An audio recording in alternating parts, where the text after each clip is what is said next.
Hello बच्चों, कैसे हैं आप सब। आज हम लोग शुरू करने वाले हैं एक्सरसाइज 4.3।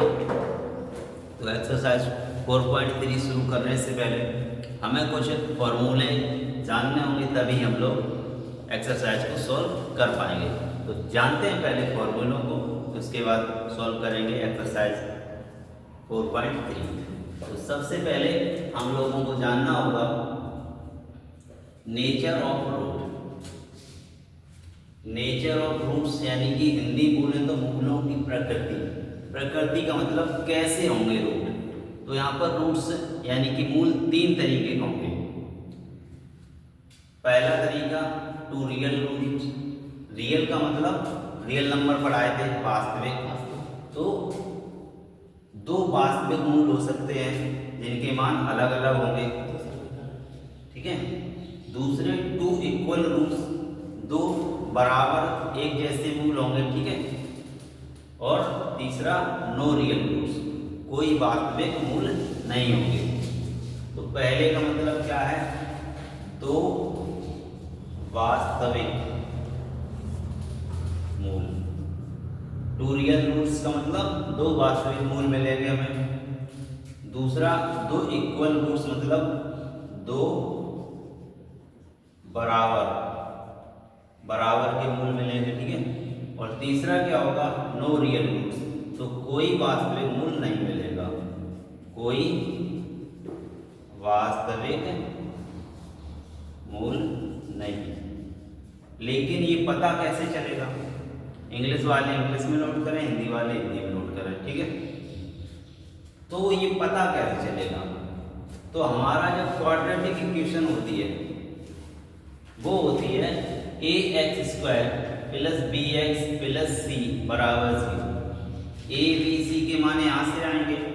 फिर हमें एक फॉर्मूला चाहिए होगा डिस्क्रिमिनेंट का। किसका? डिस्क्रिमिनेंट का। हिंदी में उसे बोलेंगे विविक्त का। तो ये होता है d को ही बोलते हैं discriminant. d is equal to होता है b² माइनस 4ac। ये फॉर्मूला है। तो a b c के मान हम लोग a b c के मान यहाँ रख लेंगे d के। फिर देखेंगे जो d का मान है, जो डिस्क्रिमिनेंट का मान है, अगर d का मान बड़ा है 0 से, जैसे यहाँ पे 0 है, d का मान आया सॉल्व करने पर 1 तो बड़ा होगा। d का मान अगर बड़ा है तो फर्स्ट कंडीशन लगेगी, कौन सी? तो फिर कैसे हमें मूल प्राप्त होंगे, दो वास्तविक मूल प्राप्त होंगे, वो भी अलग अलग, ठीक है। फिर हमने अगर d का मान सॉल्व करा तो d का मान 0 के भी बराबर हो सकता। सॉल्व करा हमने तो d का मान कितना आया, 0। तो 0 आया तब हमारी कंडीशन कौन सी लगेगी, दूसरी कंडीशन लगेगी। तो हमें two equal roots real roots प्राप्त होंगे, दो बराबर के मूल मिलेंगे, सेम। जो पहले मूल का मान होगा वही दूसरे मूल का मान होगा, ठीक है। यानी कि बराबर मूल कब, d इक्वल टू 0 पर। अब ऐसा भी हो सकता है d का मान 0 से छोटा मिल जाए, हो सकता है यहाँ सॉल्व करें -1 -2 आ जाए।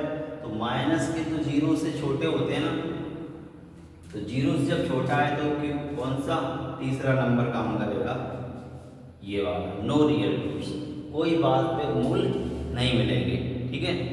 तो ये हमें याद रखना होगा, d बड़ा है 0 से, d का मान बड़ा है 0 से, तो कैसे मिलेंगे, दो वास्तविक मूल मिलेंगे, ठीक है। d का मान 0 के बराबर है तो दो बराबर के मूल मिलेंगे, इक्वल रूट्स है ना। अगर d का मान छोटा है तो कोई वास्तविक मूल नहीं मिलेगा, कोई वास्तविक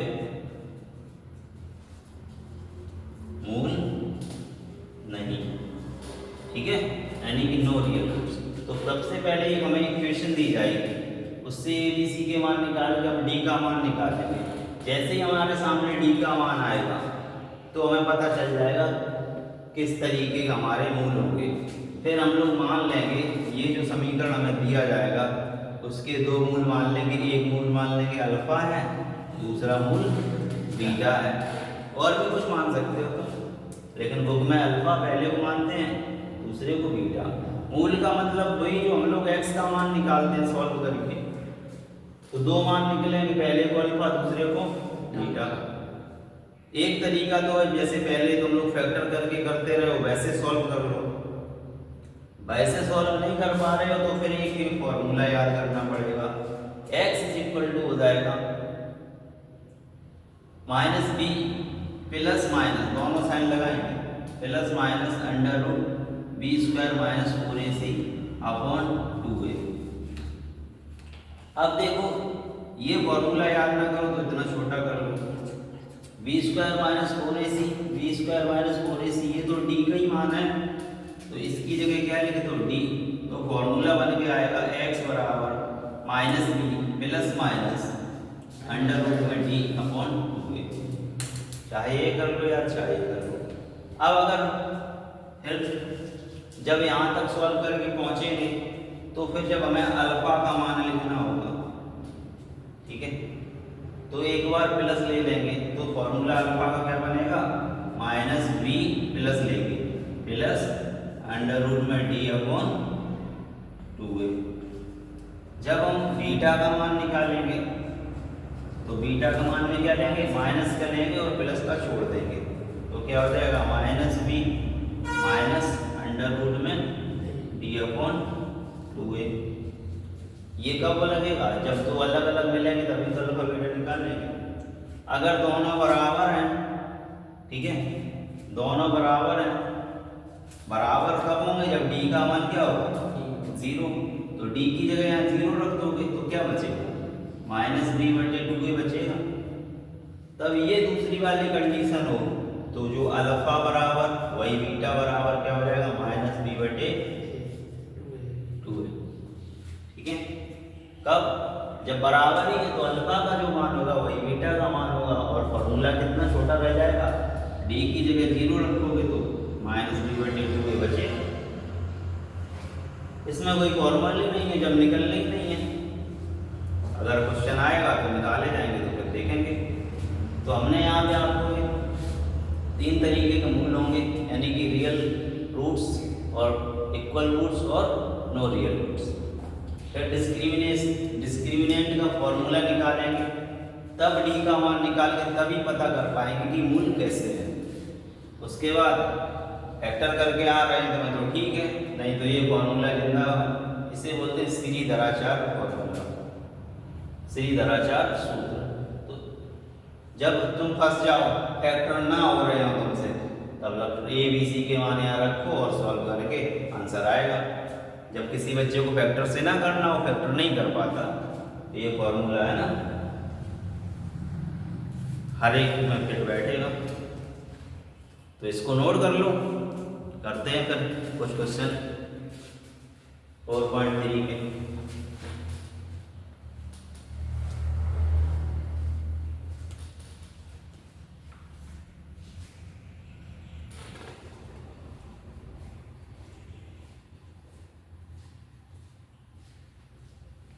तो बच्चों अब हम देखने वाले हैं ये क्वेश्चन नंबर 1 का फर्स्ट पार्ट और सेकंड पार्ट। इसमें क्या कह रहा है, इसमें कह रहा है find the nature of the roots of the following quadratic equation. ये जो क्वाड्रेटिक इक्वेशन दी है इनके नेचर की, इनके रूट्स की हमें नेचर पता करनी है, प्रकृति पता करनी है कैसे होंगे।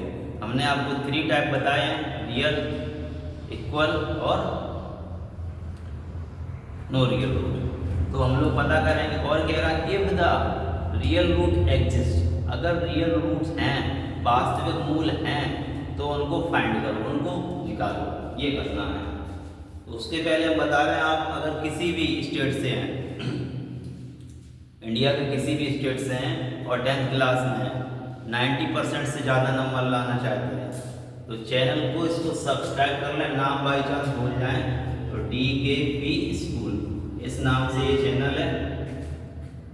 और जब आपके एग्ज़ाम होंगे, किसी भी बोर्ड से बने रहो, यूपी, बिहार, CBSE, NCERT, आपको जब आपके एग्ज़ाम होंगे तो कुछ क्वेश्चन ऐसे दिए जाएंगे जो आपके एग्ज़ाम में आएंगे ही आएंगे। तो सब्सक्राइब करके रखिएगा और आपको बोर्ड के टाइम में फायदा मिलेगा। चलिए सॉल्व करते हैं क्वेश्चन। हमारे सामने ये है 2x square minus 3x plus 5 is equal to 0। This is an क्या है, क्वाड्रेटिक इक्वेशन है, द्विघात समीकरण है। तो यहाँ से हम लोग ax square plus bx plus c बराबर 0 से अगर इसको कंपेयर करें, तुलना करें, क्या मिलेगा? a की वैल्यू 2, b की वैल्यू -3 और यहाँ c की वैल्यू 5। फिर हमने आपको बताया था विविध कर, यानी कि d की वैल्यू डिस्क्रिमिनेंट। तो d का फॉर्मूला लगाएंगे, d इक्वल टू होता है b square minus 4ac। Value यहाँ पुट करेंगे तो b की वैल्यू -3 है, स्क्वायर कर दो, -4 लिखा, 4 लिखो।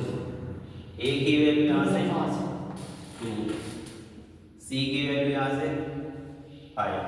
ठीक है, बीच में इनके मल्टीप्लाई लगाएंगे, ना लिख दो 2 5 25। तो d इज इक्वल टू क्या हो रहा है यहाँ पे, -3 का स्क्वायर होगा 9, यहाँ पर -4 2 जा 8 8 5 जा 40। कितना आया? d की वैल्यू यहाँ आ रही है माइनस के 31। ठीक है, देखो d तो छोटा है, d कैसा हो गया? d छोटा हो गया 0 से, क्योंकि d का मान कितना है? -31 है ना। और -31 माइनस के तो नंबर जो होते हैं वो 0 से छोटे होते हैं, तो d की वैल्यू छोटी हो गई 0 से। तब d की वैल्यू छोटी होती 0 से, तो क्या करते हैं, कैसे रूट क्या लिख देंगे? No real roots, no real roots, यानी कोई वास्तविक मूल नहीं होगा। तो कोई वास्तविक मूल नहीं होगा तो निकालना ही नहीं है। अगर कोई वास्तविक मूल है तभी तो निकालना है। तो फिर आंसर का आंसर क्या हो जाएगा? No real roots. ठीक है, अब इसको नेक्स्ट देखो, 3x square minus 4 root 3x plus 4 quadratic equation है ये। तो इसकी कंपेयर करते हैं, ax square plus bx plus c is equal to 0 से a की वैल्यू यहाँ से 3, b की वैल्यू -4 रूट 3 यहाँ है ना, और c की वैल्यू 4। ये वैल्यू हम लोग किसमें रखेंगे? d का फॉर्मूला क्या होता है बोलो? t बराबर b square minus 4ac। Value put करो, b की जगह 4 रूट 3, स्क्वायर है तो स्क्वायर कर दो, b स्क्वायर होता है ना, d की वैल्यू 4 रूट 3 और स्क्वायर है तो स्क्वायर करो, -4, a का मान 3 लिखो, c का मान 4 लिखो। ठीक है, फिर देखो d का 4 का स्क्वायर 16 और रूट 3 का 3, तो 16 गुणा 3 48 होगा, यहाँ होगा 16 और इसका क्या होगा 3, तो 16 3 जा 48, यानी कि 48 माइनस 4 दिया 12, 12 चौको 48। ठीक है, 48 में से 48 घटाओ, कितना आया? 0 आया। तो d का मान 0 के बराबर है, तो कंडीशन मैंने बताई थी कौन सी? सेकंड में क्या कहते हैं? हियर 2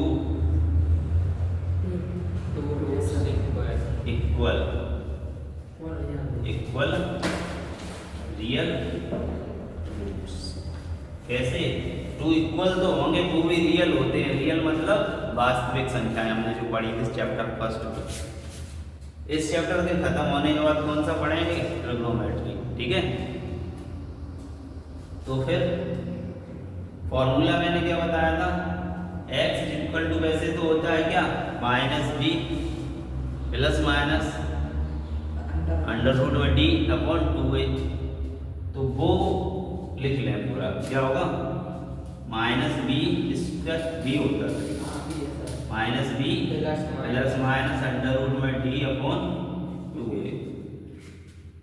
पूरा फॉर्मूला लिख लो, कोई दिक्कत नहीं। डी की जगह क्या लिखोगे? 0, अपने आप वही फॉर्मूला बन के आएगा। तो x is equal to minus d की और b की वैल्यू 4√3 प्लस माइनस ये डी का मान 0 रखेंगे तो सब 0 ही होगा। डी का मान यहाँ 0 का रूट निकालो तब भी 0 अपॉन में 2, a का मान 3। तो x की वैल्यू यहाँ से निकल के आई माइनस 4√3 अपॉन 6।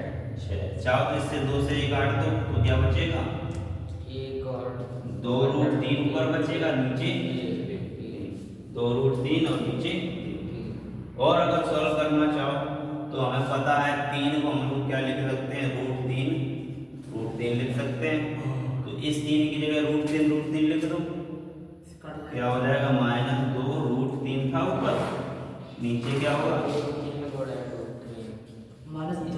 इससे √3 का डिवाइड कर दिया तो x की वैल्यू क्या बचेगी?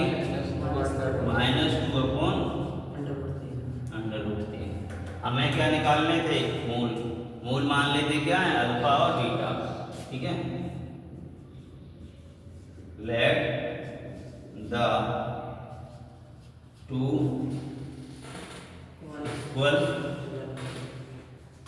Roots alpha is equal to beta. Alpha beta है ना, और उनकी वैल्यू तो यही होगी -2 अपॉन अल्फा का भी यही मान, बीटा का भी यही मान, क्योंकि इक्वल रूट्स हैं तो इक्वल वैल्यू होगी। ठीक है, इनको नोट करो, फिर करते हैं नेक्स्ट क्वेश्चन।